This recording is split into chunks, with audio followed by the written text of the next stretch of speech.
Welcome to another episode of Ring Walk Boxing Podcast. I am Bean, and wherever you are in this world, I hope you're having a good night. Please hit the thumbs up button. Please hit the thumbs up button.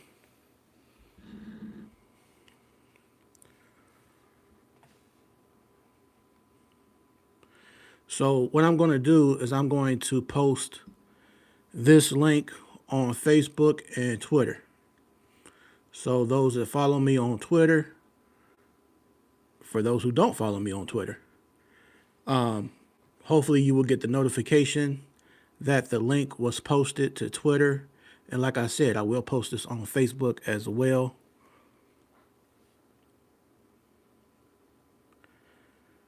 So let's get into this boxing, y'all. A few different things going on in boxing.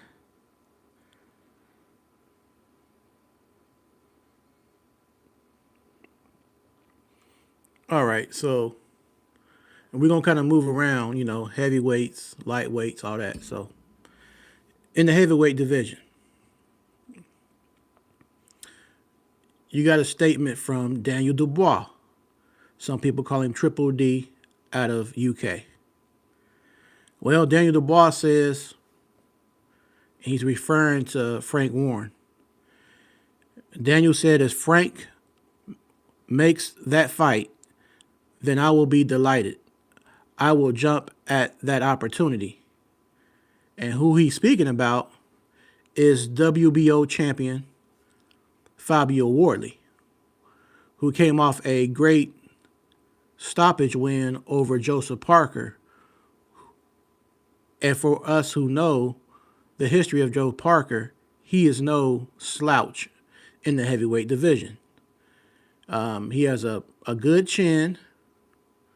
He has pretty good mobility. He has decent power, decent punch power, and he kind of mixes it up. He can go toe to toe, but he can also box too. So he's kind of got the best of both worlds. Because we saw in the Chisora 2 rematch, Joseph Parker dropping Derek Chisora multiple times in their rematch. We saw a resilient Joseph Parker get knocked down by Zilly Zhang, get back up. I think he got dropped maybe twice in that fight. But nevertheless, he gets back up to his feet and wins the fight versus Zilly Zhang. So when we're dealing with Joseph Parker, we know we're dealing with a handful for sure. Now, it was a little bit of controversy over the stoppage win that Fabio Wardley ended up stopping Joseph Parker. But, nonetheless, Fabio Wardley is WBO champ due to the fact that a while back Usyk had relinquished the WBO belt and dropped that one. So I think a Daniel Dubois versus Fabio Wardley would be a very exciting fight because you got two power punchers, both with high knockout ratios, both heavy hands, both love to go toe to toe. So it will be a war for sure. It will be a war for sure. So if this fight happens, hypothetically, y'all, Daniel Dubois versus Fabio Wardley, how would you see the outcome happening? What do you think goes down? I feel like it will come down to, let me post this on Facebook for y'all real quick.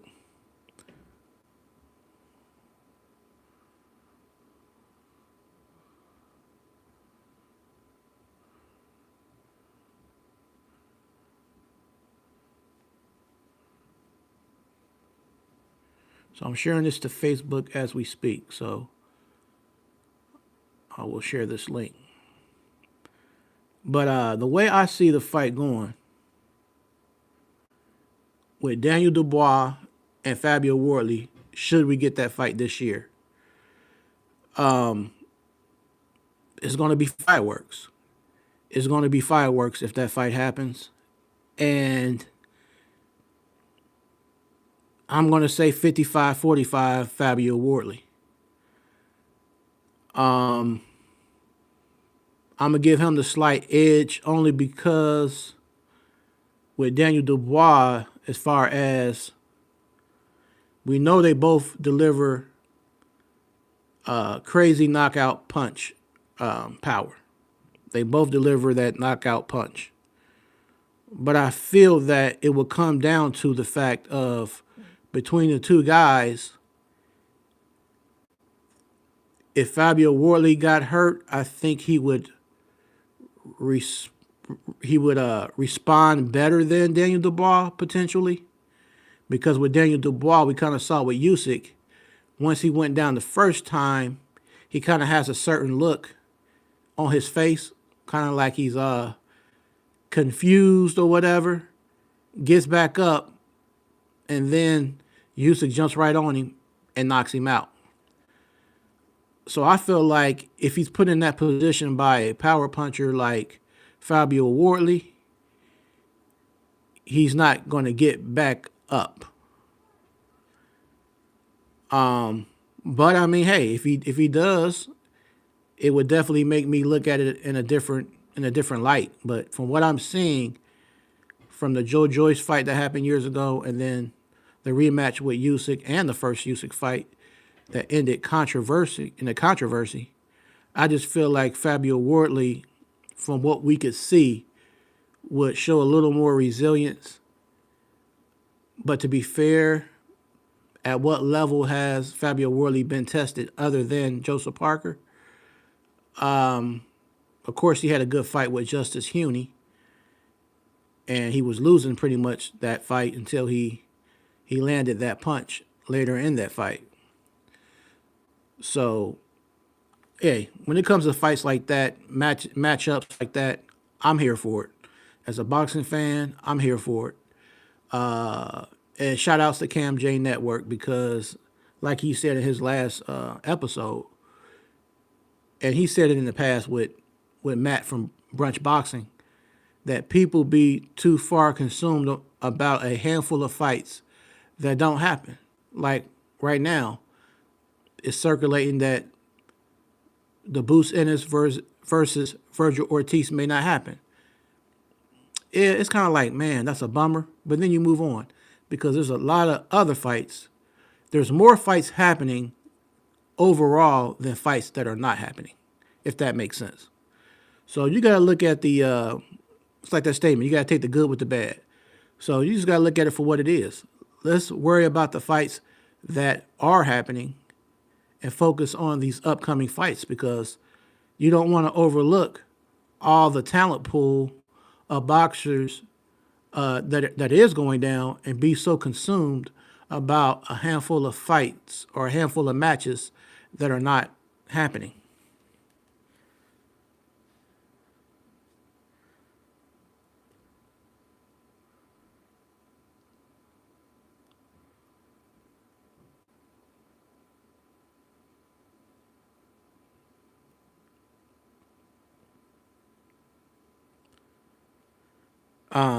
Now, like I said, make sure you hit the thumbs up, please. Let's see what else is going down in boxing. All right, so last night, Andy Cruz fought Raymond Muratalla.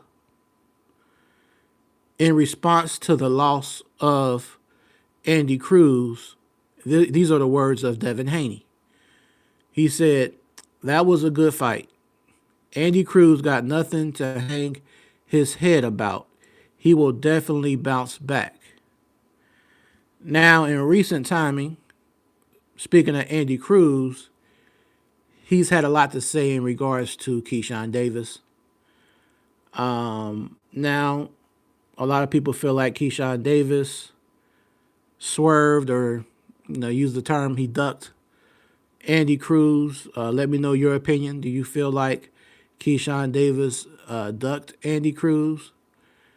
After Andy Cruz lost, was the celebration of Keyshawn Davis somewhat over the top?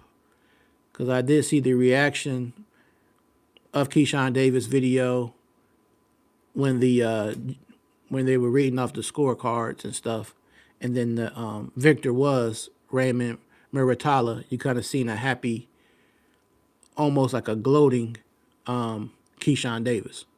Then there's another clip of Keyshawn Davis with the belt, and he's swinging the belt, basically saying BTA.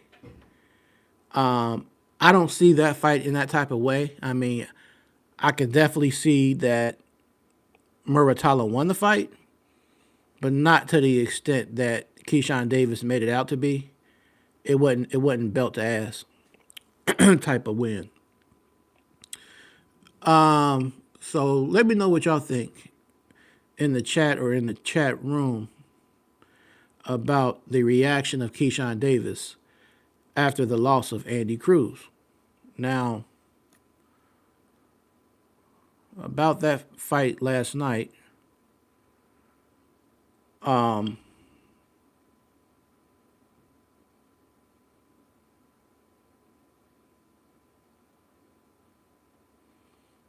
it was Raymond Muratalla versus Andy Cruz at lightweight division. So of course Raymond retains his IBF title with his win against Andy Cruz. That was like Cruz's 7th fight. And Cruz, to me, the fact that he was fighting the champ, he didn't do enough to win, to beat the champ. Not only that, Muratalla was pressing the action more. He was coming towards him more. He was more on the front foot, and he had Andy Cruz on the back foot quite a bit. So I think judges and different people look at that perspective. And when you're fighting the champ, you have to actually win convincingly.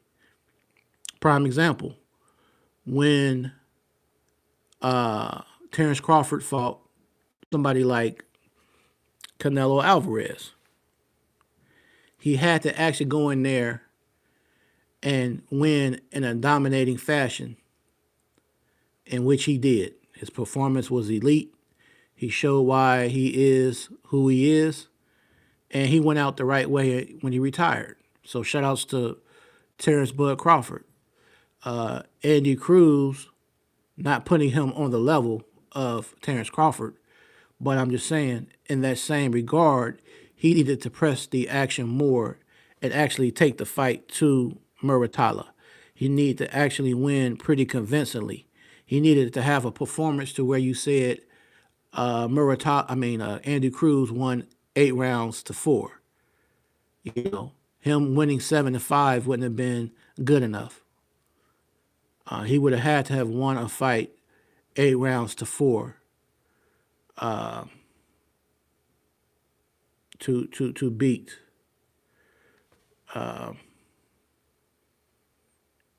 to have beat Muratalla. But of course, Muratalla was the victor. So after the fact, I think it was fight hype.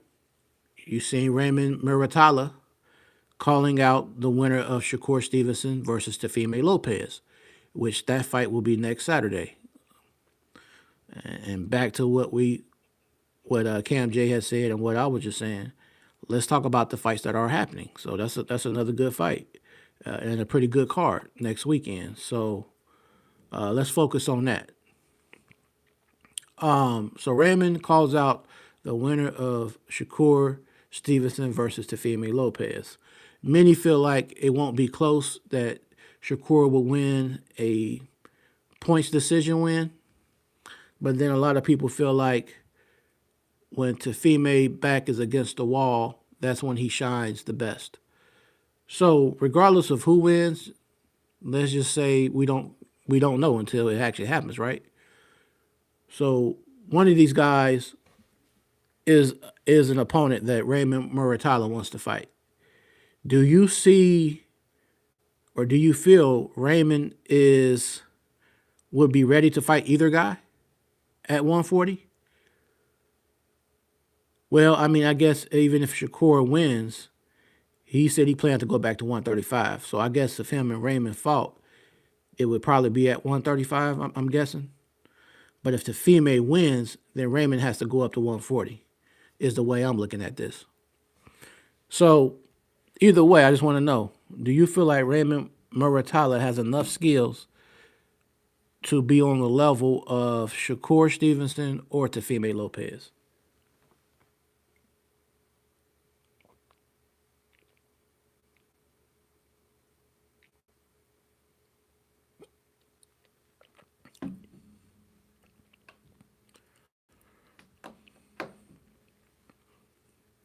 And please hit the thumbs up, y'all. Now, on that same card from last night, we had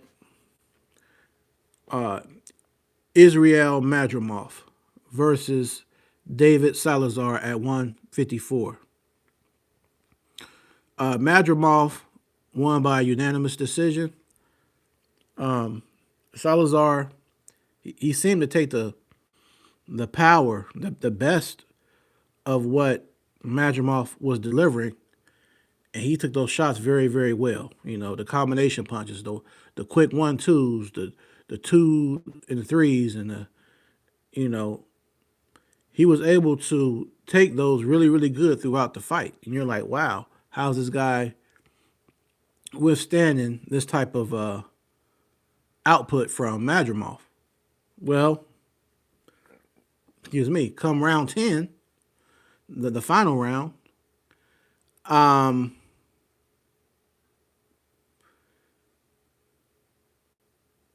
Madrimov really started to open up. He started to throw the kitchen sink at Salazar, and he hurt him. He hurt him on a couple of occasions in round 10.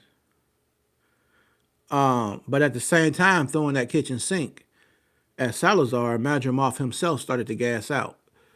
So then Salazar was able to clinch in his time of trouble a few times, and he was able to make it to the final bell.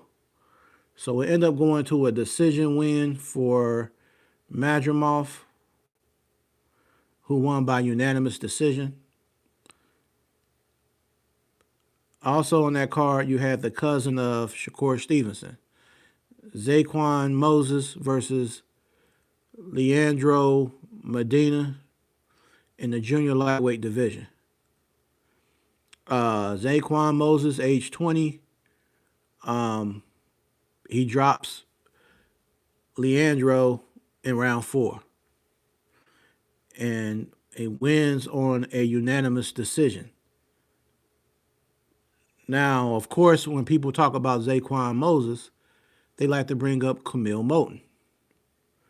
Now, me, from my personal opinion, I feel like they're gonna let those two guys marinate. They're gonna let Camille Moten keep doing his thing where he's at. They're gonna let Zaquan Moses keep doing his thing, kind of let him marinate a little bit. And I think eventually they're gonna put that fight together. But I don't think it's gonna happen necessarily this year. But let me know y'all opinion. Let me know y'all opinion as far as Camille Moten versus Zaquan Moses. At what point do you think that fight is going to happen?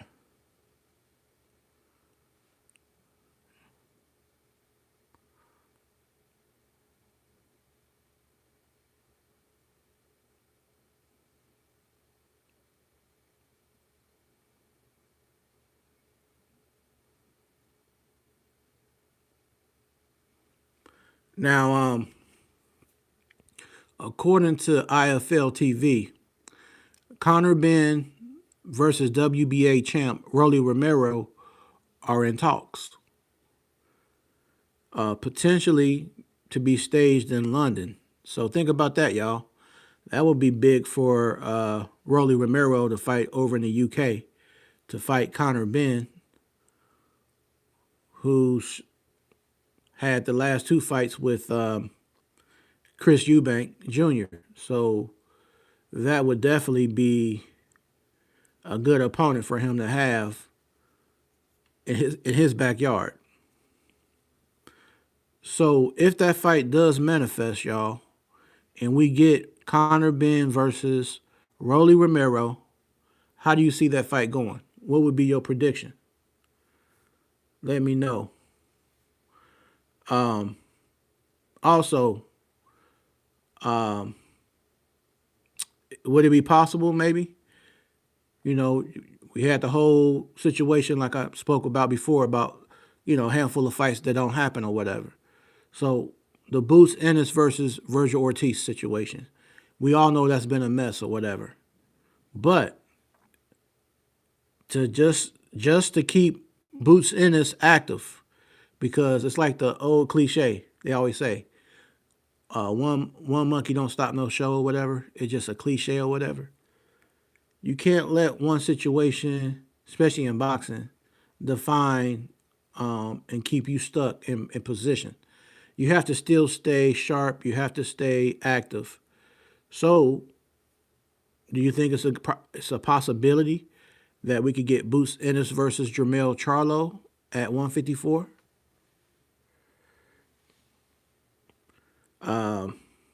Do you think that would be a good look for that to happen this year? And if we did get Boots Ennis versus Jermell Charlo, what would be your prediction? Let me know.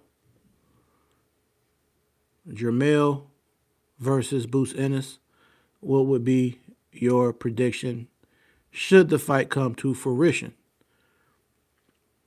Now, we all know Boots is a very talented fighter, so in that regard, he needs to stay active. You can't sit around waiting on Virgil Ortiz and then the lawsuit that he got going on. He just has so much going on to where Boots Ennis just needs to not lose focus, not let all that be a distraction.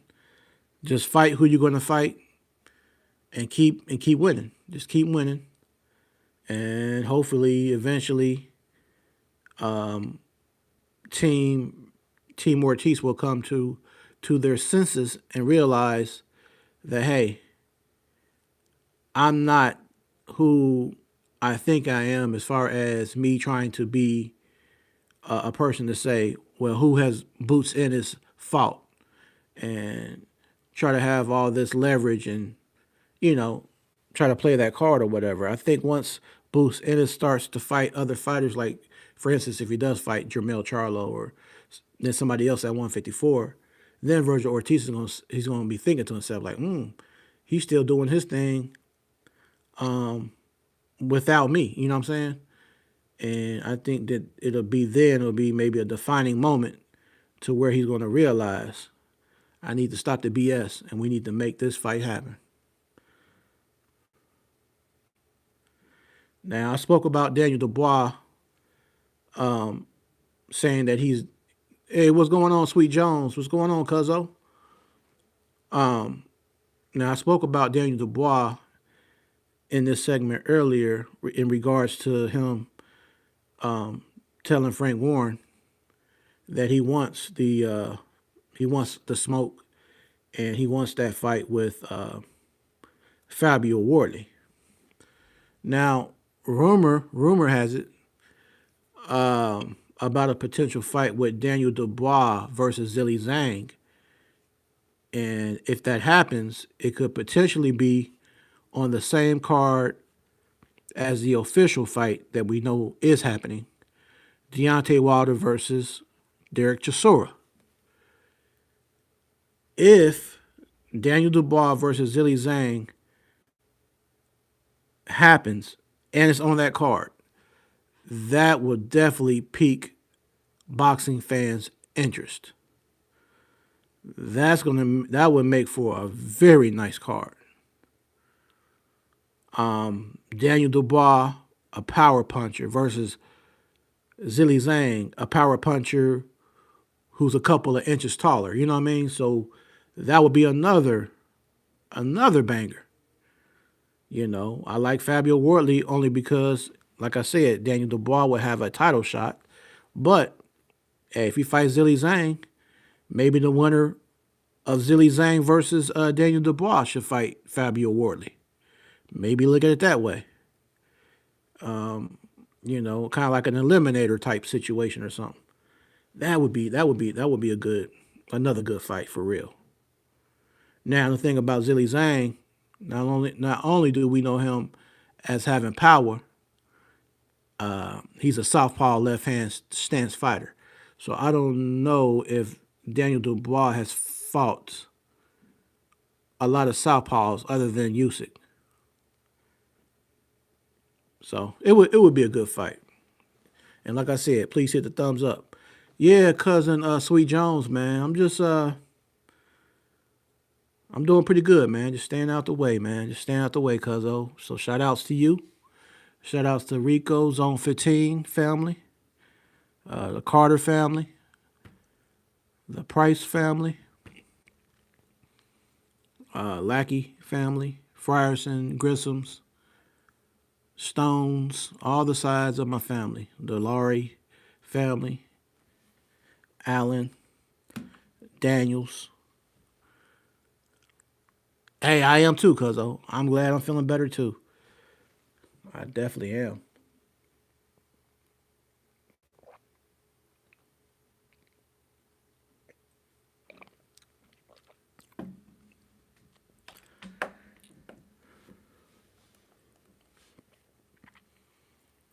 So let me know. Let me know y'all opinion on those topics.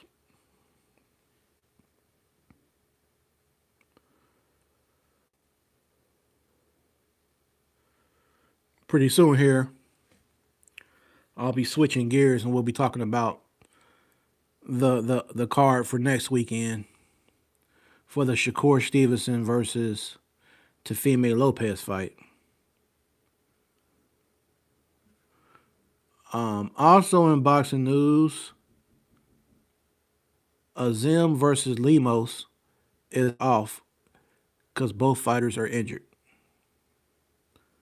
That was from Ring Magazine.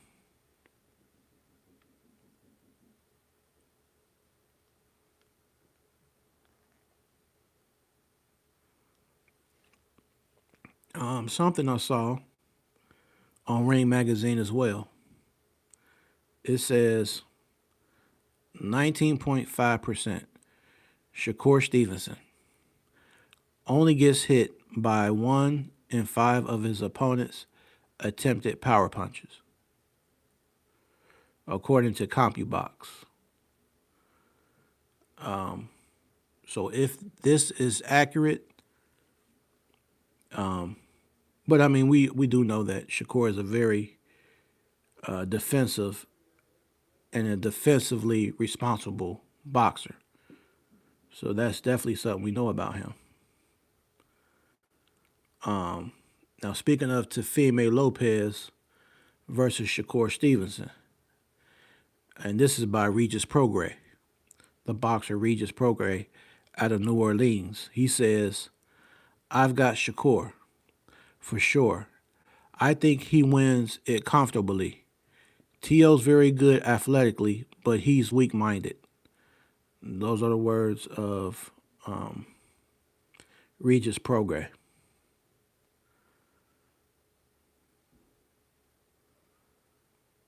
So let's elaborate a little bit then, since we're talking about Regis Prograis. Let's talk about the fight, the main event next week. Let's talk about the fact that the more consistent fighter is Shakur Stevenson.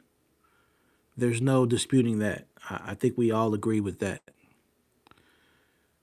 However, Teofimo does turn up in the big moment.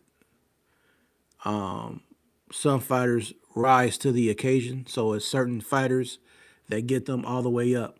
And I think Shakur Stevenson is the type of opponent that will get Teofimo Lopez all the way up. Now, I did converse with my guy Sean Blackwell. So shout out to Sean Blackwell, aka the Church. And what he had to say was basically he feels that Teofimo could potentially beat Shakur Stevenson. He feels like a Teofimo that fought Loma and Teofimo who fought I want to say was it Josh Kelly, that that version of Teofimo could beat Shakur Stevenson.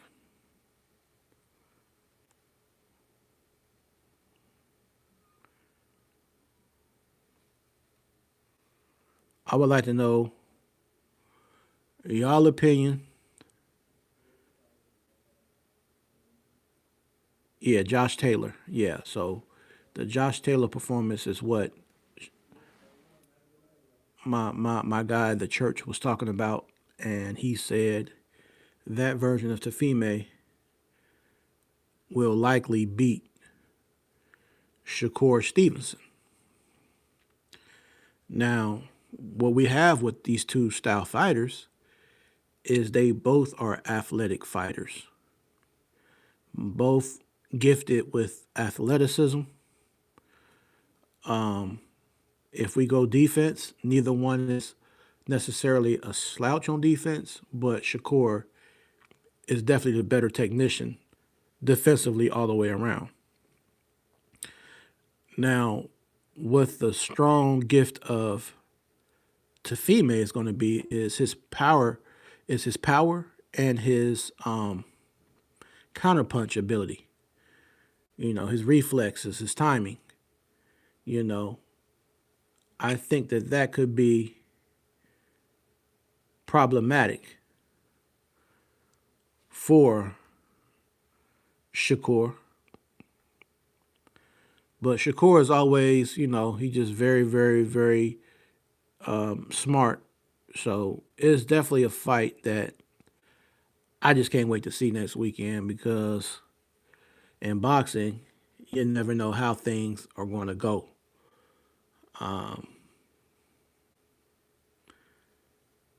You know, I feel like between the two, like I said, Shakur is more defensively sound all the way around, but counterpunch ability, athleticism is definitely something that Teofimo Lopez has.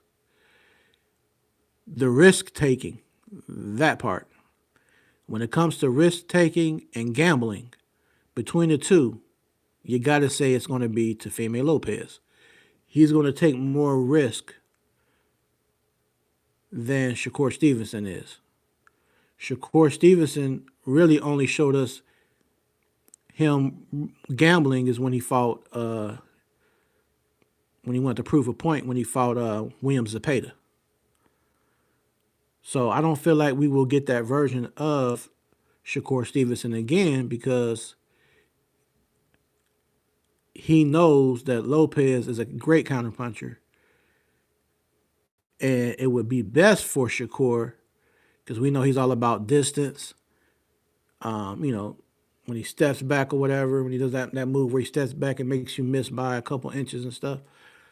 I think the best opportunities for Lopez is pressing Shakur Stevenson back in a calculated way, in a methodical way, putting calculated pressure on Shakur Stevenson and try to get him against the ropes. Try to get his back against the ropes. Try to get Shakur Stevenson in the corner.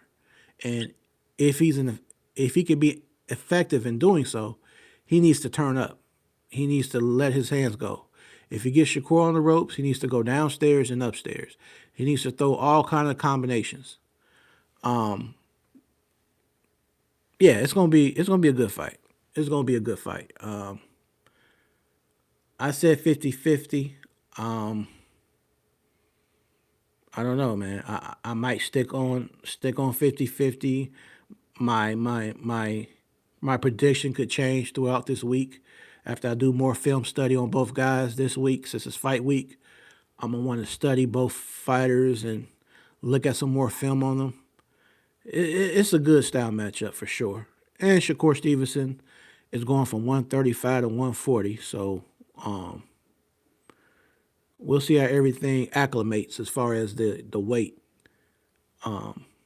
Yeah, I can't wait. Now we're gonna jump into the undercard a little bit on Shakur Stevenson. Well, I'll just go ahead and do that now before I jump back into some heavyweight stuff. All right, so on that undercard, Shushu Carrington versus Carlos Castro. This is a big opportunity for Shushu Carrington. I think he'll definitely seize the moment and he will handle his business on this next weekend, next Saturday. Let me know what y'all think about the Shushu Carrington Castro fight. On that same card, Emma Williams versus Carlos Adames. I'm edging Carlos Adames, but if you see it the other way around and you chose Emma Williams, let me know the reason why you feel Emma Williams would win. If you feel like Carlos Adames wins, please let me know on why you feel that he wins.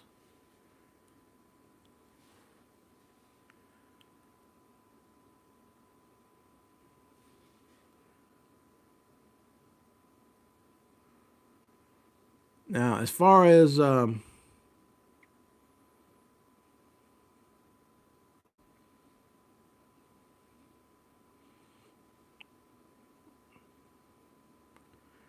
undercard, we know I spoke about Keyshawn Davis and him celebrating the fact that Andy Cruz lost or whatever. Well, Keyshawn Davis will be on the undercard of the Shakur versus Teofimo Lopez, and his opponent will be Jermaine Ortiz. What do y'all feel about Keyshawn Davis versus Jermaine Ortiz? How do you see that playing out? What is your prediction when it comes to those two guys? Some people feel like Jermaine Ortiz might win. My homeboy I talked about earlier, Sean Blackwell, he feels like Jermaine Ortiz may just beat Keyshawn Davis. So I want to know what y'all think. Do you think that Jermaine Ortiz will beat him?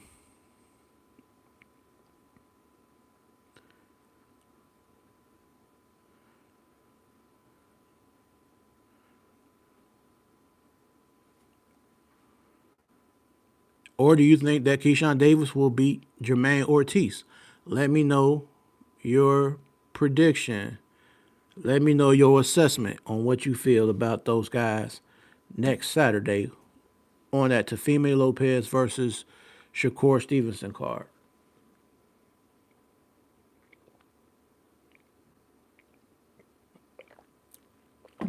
All right. So let me jump over here. And let's kind of talk about Deontay Wilder versus Derek Chisora. Deontay Wilder's last performance, to many, was not the best, but then some people would attribute that to the fact that Wilder was out the ring for a while, that he had ring rust, and he was just getting the cobwebs off, so to speak. Well, for another tune-up fight, for whatever reasons they are, Deontay Wilder fights Del Boy, aka Derek Chisora. To me, this is not a type of tune-up you want. There are true tune-up opponents, and then there are very risky opponents that some people look at as a tune-up. I'll give you another example. When Anthony Joshua fought Jermaine Franklin, Jermaine Franklin is not a soft touch by no means. He's not a true person to where you would say this is a tune-up fight. You know, so Derek Chisora to me has nothing to lose. This is his number 50 fight, his 50th fight. Derek Chisora has fought a plethora of top opposition, and we're gonna go to his resume real quick, to his box rec, and we're gonna talk about this because I know some people. One of my partners on Facebook was talking about Derek Chisora might win because he's getting a certain version of Deontay Wilder. So let's be fair about this. People want to say Derek Chisora is getting a certain version of Deontay Wilder. So let's dig into the resume of Derek Chisora and see what version of Derek Chisora that Deontay Wilder is getting. So Derek Chisora, 36 wins, 23 by KO, 13 losses, 4 by which he was knocked out. Birthplace, Zimbabwe, but he resides in the UK. Derek Chisora has a 63.89% KO ratio. He has the perfect nickname, War, because he always goes to war. He always brings the fight. He always makes it an exciting fight. So, like I said, everybody wanted to say, well, Derek Chisora is getting this version of Deontay Wilder, right? Let's talk about all that Derek Chisora has been through and what version of Derek Chisora Deontay Wilder is getting. So, Derek Chisora, we're going to go deep back. He fought Danny Williams back in 2010. Danny Williams was a UK fighter we saw that stopped the legendary Mike Tyson towards the end of Mike Tyson's career. So, 2010, Derek Chisora wins a TKO victory over Danny Williams. 1 year later, 2011, Derek Chisora fights Tyson Fury. So he fights the more fresh version of Tyson Fury. The Tyson Fury before all the drug situations and the cocaine and the layoff. Derek Chisora fought him way back in 2011 and lost by unanimous decision. In 2011, the same year, Derek Chisora fights Robert Helenius, and he loses by a split decision. The very next year, in 2012, he fights Vitaly Klitschko, the 2012 version of Vitaly Klitschko.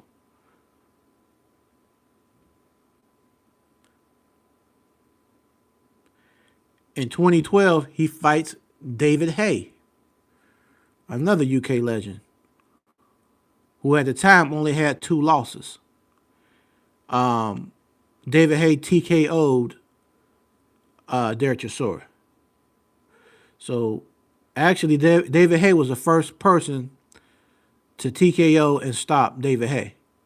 David Haye was the first person to stop and TKO Derek Chisora back in 2012. 2013, Derek Chisora fights Malik Scott and wins by TKO. Chisora wins by TKO over Malik Scott.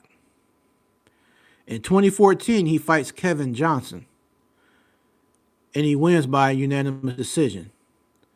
In 2014, once again, Derek Chisora is fighting Tyson Fury. What's up, Mike Ware? So, from 2011, let me make sure.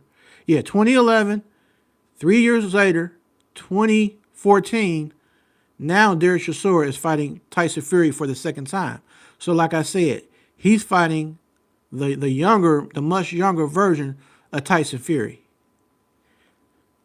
Not the rebound Tyson Fury that came back after all that other stuff, right? Derek Chisora is fighting the early version of Tyson Fury twice. Like I said, he fought Vitaly Klitschko, he fought Malik Scott, he fought Danny Williams, and he fought David Haye, who stopped him, who stopped Derek Chisora. Now we're gonna move up a couple years. 2016, Del Boy fights Kubrat Pulev and loses by a split decision. In 2016, Derek Chisora fights Dillian White. He loses by a split decision, and that was a controversial fight because some people felt like Del Boy won, that Derek Chisora beat Dillian White in the first fight. In 2017, Derek Chisora fights Ajit Kabiel and loses by majority decision. He fights Carlos Takam in 2018. He wins by TKO. Now, in 2018, he has a rematch with Dillian White. Dillian White knocks out Derek Chisora. So, David Haye TKO's Derek Chisora. Dillian White knocks out Derek Chisora. Then in 2019, he fights Arthur Spilka, a mutual opponent of Deontay Wilder. In 2019, he knocks him out. Del Boy knocks him out. 2019, Del Boy knocks out, or he TKOs David Price. In 2020, he has his first fight with Alexander Usyk. He loses by unanimous decision.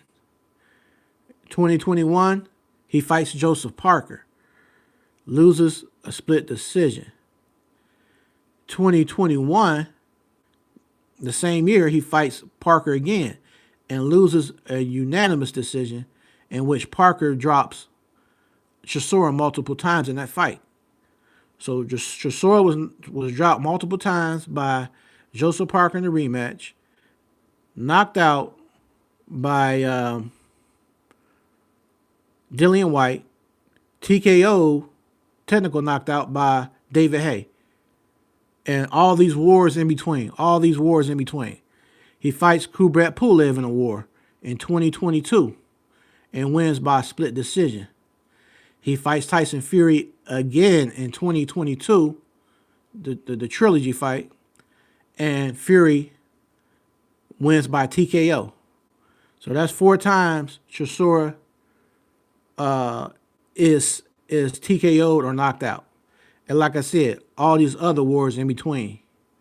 And then he has a rough fight with Joe Joyce. He wins unanimous decision over Otto Wallen. And right before Joe Joyce, he fights Gerald Washington. So what I'm trying to say is Derek Chisora has a lot of wear and tear on him too. So don't make it like a situation like only Wilder has been in some wars, because the only wars that Wilder had, his first step up fight in true test was Luis Ortiz, who gave him trouble in the first fight. And then in the rematch, he was losing on all rounds and caught him in the 7th round. Now, of course, when he fought Tyson Fury in the trilogy, those were rough fights where they both been in more bigger name fights altogether than Wilder has. So I think this fight is pretty fairly even, if you ask me. It's pretty fairly even from 2 worn, torn gladiators. So we'll just see what happens.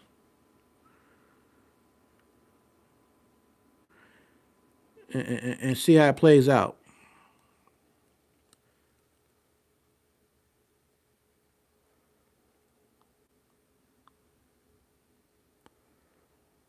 What's good, Mike Ware? So what you think, Mike Ware, as far as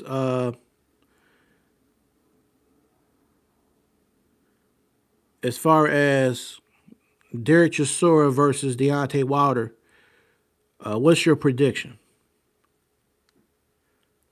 I definitely see this as a fight that's going to be fireworks.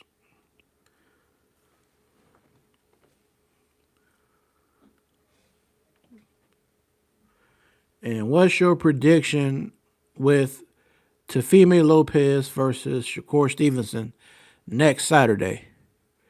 What is your opinion, Mike, or prediction for Keyshawn Davis versus Jermaine Ortiz?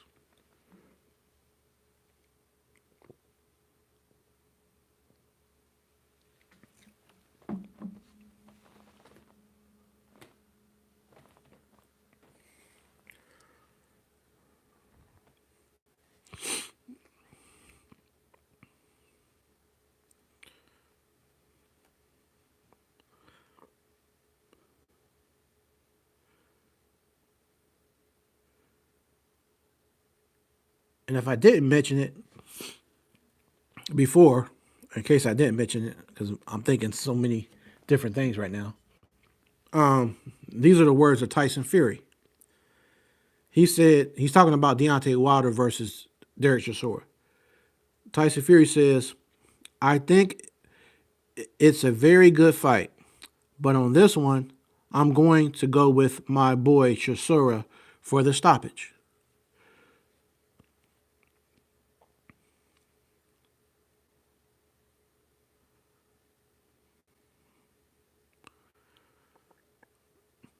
Now, also in boxing,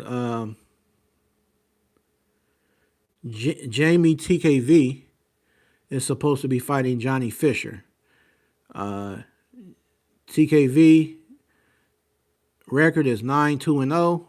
Johnny Fisher 14-1-0. I don't know how to call that one for sure just yet. Of course, we saw TKV win against Frazier Clark, but neither guy looked very impressive at all. I think from a conditioning standpoint, Fisher might be better conditioned than TKV, so that could probably play a role in it if it goes down the stretch and goes in the late rounds. I can see Johnny Fisher causing trouble in the mid to late rounds if it goes that far.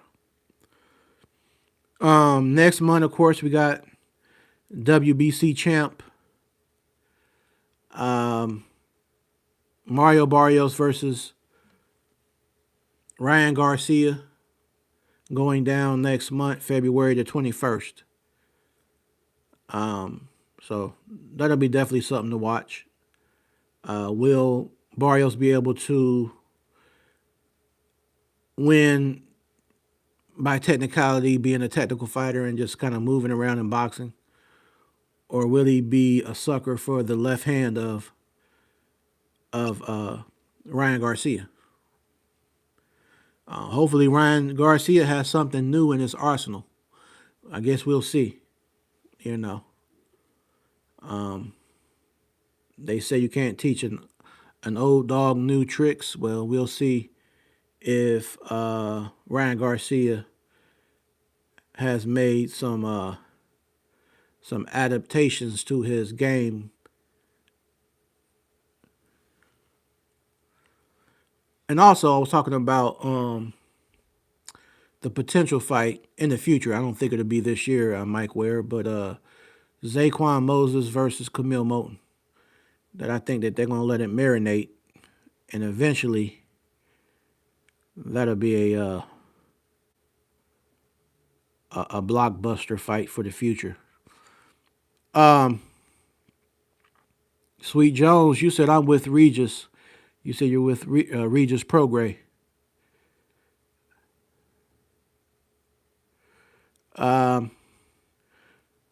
Sweet Jones, you said Shakur will outbox Teofimo. Teofimo will take uncalculated risk. I could be wrong, but this is how I'm feeling. Yeah, man. I don't know, man. It's just one of them things that kind of got me. I kind of be on the fence with the To versus Shakur. Like I say, I'm still 50-50 with it. I can kind of see where Shakur could win, but then I can also see. I feel like Tafime has a style.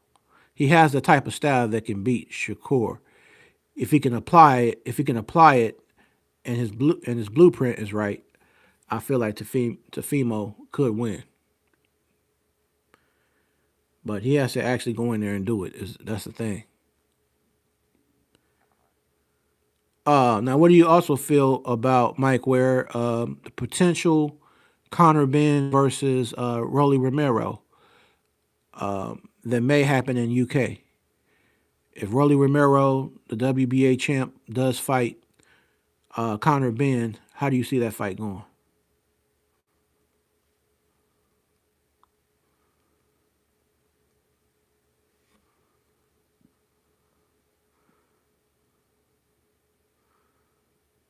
Please let me know.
And make sure you please hit the thumbs up. Hit that thumbs up, please.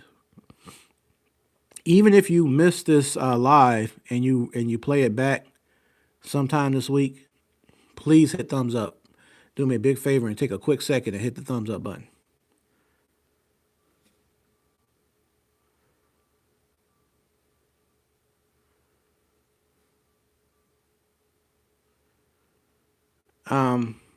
Also, I've been seeing people talk about wanting to see Usyk stay busy right now. Alexander Usyk. So would he fight somebody like Andy Ruiz? Is the question.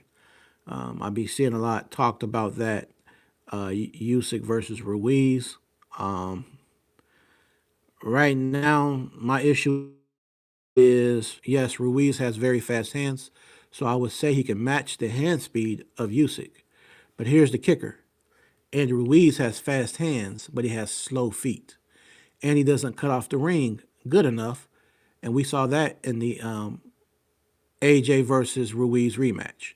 So I don't think that's a good style matchup. I think that he'll be target practice for Usyk.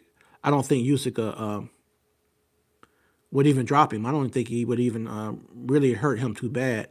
But I think he would just frustrate Andy Ruiz, and it will go to a decision win for Usyk. Now, the better style matchup to me, Andy Ruiz, he likes to fight people that come to him. So he likes to fight the bigger punchers that come to you. So he wouldn't mind fighting like a Daniel Dubois or like a Fabio Wardley. That would be the style matchup that Ruiz wants. Because look at AJ. He fought somebody who was coming to him. But a person who's a mover laterally and southpaw, I think Usyk could be a nightmare for Andy Ruiz, in my opinion.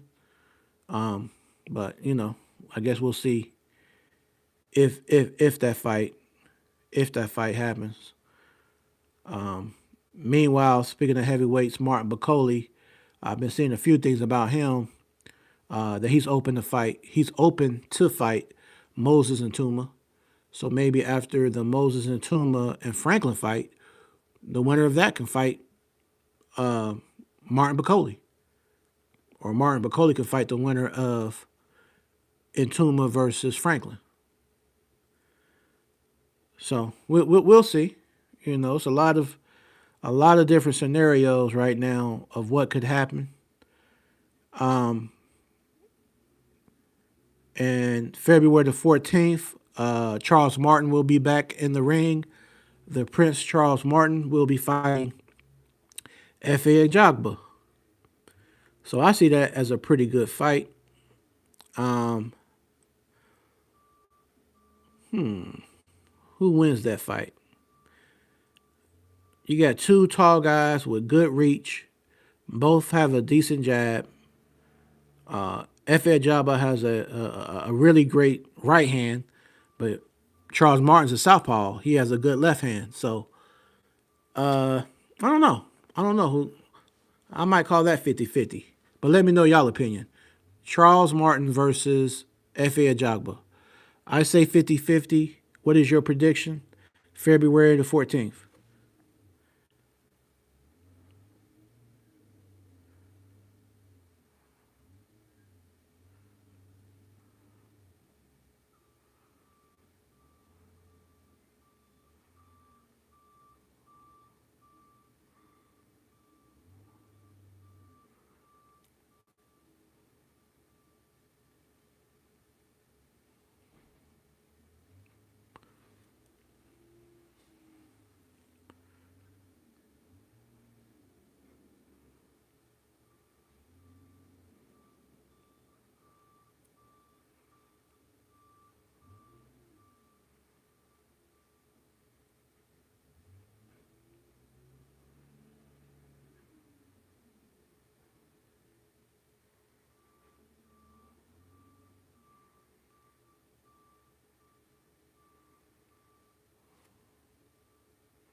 All right, so I ain't gonna be on here too much longer. I've been on here about a little bit over an hour, but I would like to know y'all opinions on the things we discussed, and if you are on Twitter, definitely follow me on Twitter. I'm trying to get my following up on Twitter. I had a Twitter account for quite a while, but I never really engaged on there with people. But now I want to start using it more as a source of networking and things like that. Also, if you want to reach me through email and you're actually serious about an interview and you're an ex boxer, whether you're a current boxer, an ex trainer, current trainer, if you're affiliated with boxing on that level, I would like to do an interview with you if you're interested. Especially here in the Cincinnati, Ohio area where I'm from, where I can navigate around and we can set up a time in the day. Because there's a couple people, like I said before, I want 2026 to be a bigger year for us here at Ringwalk Boxing Podcast. And we're going to have some really, really dope interviews coming here on this platform in the near future. If you go back to some of my earlier episodes, as I stated in my last live, I have an interview with legendary ref Joe Cortez out of Harlem, New York. I have a very, very in-depth interview with legendary Cincinnati legend Nate Tubbs, the brother of former WBA champ Tony Tubbs. And I have been in talks, in heavy talks with my partner. Shout outs to Stefan Pryor on Facebook. He goes by Champion Pryor. He will be a guest on Ring Walk Boxing Podcast this year. We're just trying to set up a time and everything for that. So yeah, just make sure you hit the like, subscribe, share this on your Twitter, on your TikTok, on your Facebook, on your Instagram. Any social media you have, please share Ring Walk Boxing Podcast. We have the merch online. Like I said, I got the hats, different colors. We got hoodies, we got shirts, we got the blue hats. We got wild colors, man, from orange Ring Walk Boxing Podcast to hunter green. We got the hoodies, the light blue hoodies. We got the some colors. I can't even tell you what the colors are, but they're very, very nice. And if you go on the online store, if you go to the online store, you will see the various colors and order the size you want. The company delivers internationally, all around the world, so they will deliver to your doorstep. All right, my good peoples, I appreciate Sweet Jones for pulling up here tonight at Ring Walk Boxing Podcast. I want to thank Mike Ware for pulling up here at Ring Walk Boxing Podcast. And like I said, shout outs to the family for sure. Because we're going to be doing our thing.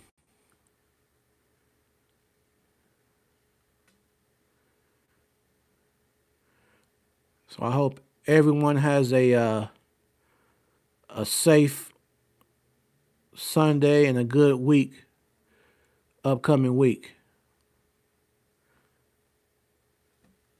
So I will be here, like I said, every Sunday, 6 p.m. Eastern Standard Time in the USA. I'll be going live. Now, that's my weekly schedule, 6 p.m.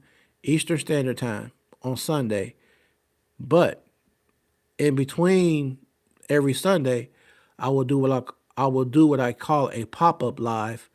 So maybe when I'm off of work or whatever, in the evening time, I might hop on here and go live for a half hour to an hour. On Saturday, sometimes prior to a fight, early Saturday morning, I might talk about an upcoming fight that day. In fact, we got Shakur Stevenson, like I said, on this Saturday, so I'll probably go live Saturday afternoon or the morning around 11, maybe around noon Eastern Standard Time, USA. And I'll probably talk a little bit about the card just to kind of get the hype going on about that fight. But like I said, I really appreciate everybody for taking their time, everybody who shows their unwavering support for us here at Ring Walk Boxing Podcast. Like I said, if you want to help support my channel, hey, like I said, we got the merch you can get. We also have Venmo donation area if you want to help the channel. All right, so I hope you have a safe one, and I will catch you all on the next round. Peace.